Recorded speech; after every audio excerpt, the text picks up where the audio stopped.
Hello everyone, it's Medina from The Clarinet Life, and today I wanted to go over some books that I thought you might be interested in. So these books are more like memoirs, ranges from Isaac Stern to like Renee Fleming,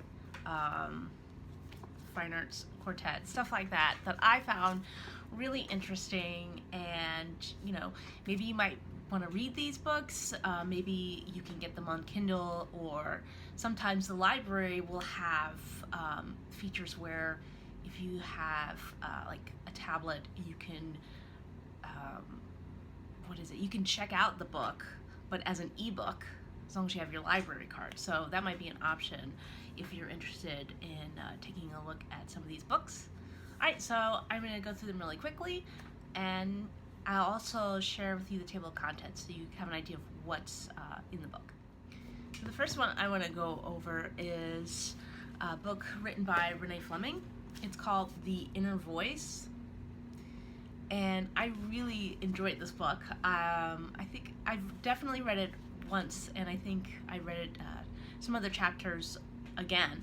It's just so interesting. I'm one of those people that I like figuring out how people live their lives and how they figure out how to navigate the music career. And this is, if you're a singer, you're gonna love this book. If you're an opera lover, you're gonna love this book. I'm a clarinetist, and I love this book. So, let's see. I don't know if it has a table of contents. Sometimes these sorts of memoir books don't. This one does. So for example, she goes over things about her family, like the beginning, before her career took off. She does talk a little bit about performance technique a little bit, and as a clarinetist, I don't know too much about vocal technique, but I do find it fascinating. It's not a very long book. It's like under 250 pages. It's something you definitely should check out. So this is Renee Fleming's The Inner Voice, and this is Penguin is the publisher. This next book is a really awesome book. It's by Rebecca. I think the last name is Rishin. I'm not very good at pronouncing people's names, so sorry if I'm totally butchering that. But I love this book. As a clarinetist, Messiaen's Quartet for the End of Time is just an incredible piece and document of history. This is the book right here.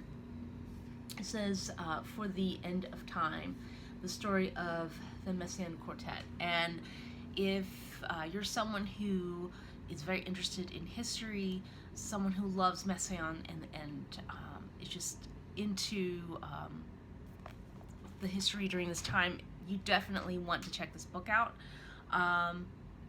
It's basically a story on how the piece came about.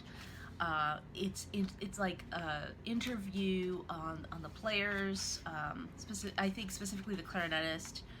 Let me show you the table of contents right here, so you can get an idea. It talks about the premiere, when it was performed in the I believe it was performed in one of the camps. It's such a moving story, and it's something that I think you would totally love. So this, let's see. I'm just trying to see if I see anything in addition to it.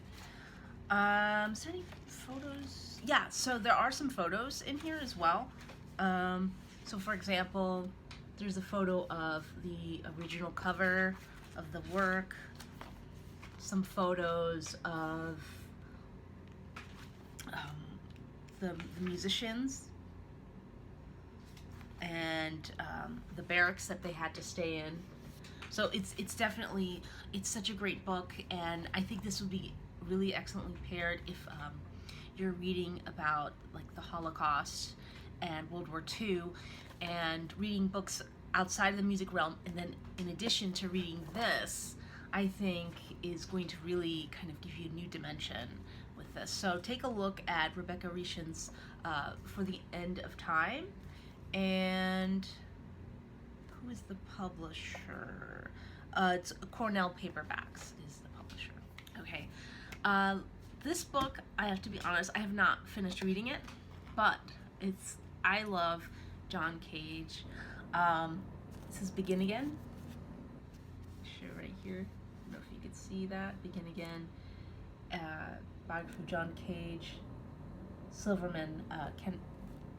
Kenneth Silverman is the author, and I think it's a great book. I think I'm getting there, not totally there yet, but I really love how John Cage kind of reinvented this idea of sound and composition and this notion of what is music and what is surrounding our life and the sounds that are around our lives. So I really was fascinated with this. Let's see, the table of contents. Here we go. Let me show this to you really quickly. The table of contents. Can you see a little bit? Yeah. So talks about his life and his residencies, some of the techniques that he's used, the people he's encountered, his personal life, his love of mushrooms. It's an awesome book. You totally should check it out. So this is Kenneth Silverman's Begin Again, which is a biography of John Cage. Okay, this next one, I really love this book. It's awesome. It gives you a lot of insight about chamber music, the life of a chamber musician, specifically an ensemble. This is Indivisible by Four, and it's written by Arnold Steinhardt. And it's, who's the publisher? FSG is the publisher. This was such a cool book. I remember reading this during my undergrad, and I was in Strand's bookstore, and I saw it, and I was like, I have to get this. So I've read this, I think, 2 or 3 times. It's great. It says, Indivisible by Four, a string quartet in pursuit of harmony, and it truly is that. It talks about their travels, it talks about their musical encounters, rehearsals, their experience working with presenters, dealing with certain venues. It's just so cool. I love this book. It's awesome. Let me show you a little bit of the table of contents.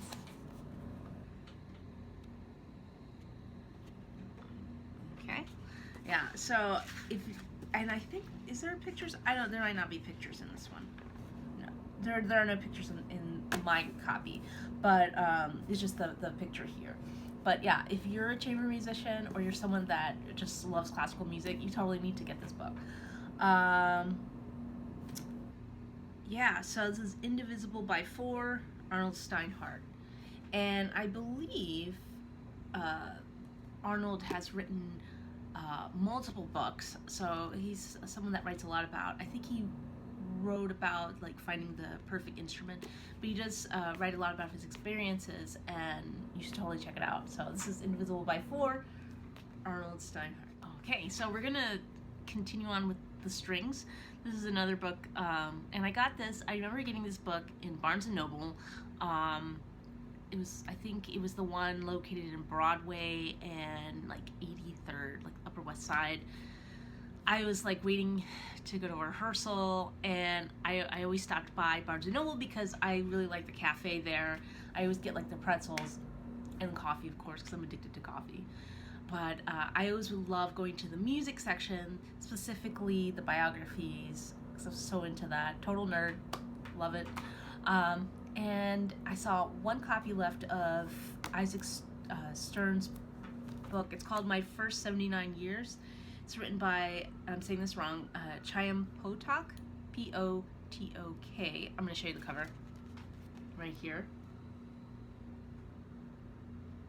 There's the author.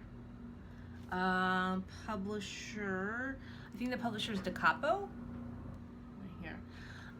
And I remember getting this book, and it was like a little bit damaged, and I really wanted it. And they were able to sell it to me for a discounted rate, but they're like, you can't return it. And I'm like, who returns books, right? So anyway, sheet music, you can't return sheet music. You can't return boxes of reeds, right? So it was, I was like, that's totally fine. I just want the book. I want to read it. So, and I've read this, I think, maybe twice, maybe? But it's a really cool book. Let me show you the table of contents. I think there's one. Maybe there isn't. Let's see.